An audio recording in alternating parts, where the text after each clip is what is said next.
మీ అక్క ముఖం చూసి మిమ్మల్ని వదిలేస్తున్నా, లేదంటేనా ఏం చేస్తావురా, ఏం చేస్తావు?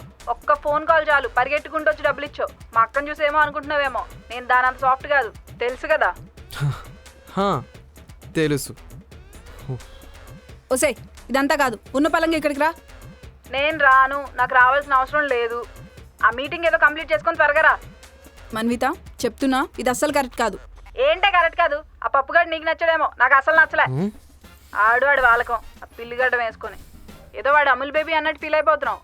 వాడిని నమ్మి కానీ పెళ్లి చేసుకున్నావా, నేను నీ పెళ్ళికి కూడా రాను. రావద్దండి, మీకెవరు ఇన్విటేషన్ కూడా ఇవ్వలేదు. ఏంట్రా, ఏంటి నోరులేస్తుందంటే? నేను వస్తే ఎలా ఉంటుందో తెలుసు కదా. నాకు కోపం తెప్పించుకురే. మన్విత ఇదే లాస్ట్ వార్నింగ్, వస్తావా రావా? నేను రానే, ఏం చేసుకుంటూ చేసుకో. చూడు మళ్ళీ చెప్తున్నా, నాన్నతో చెప్పి ఊరికి పంపించేస్తా.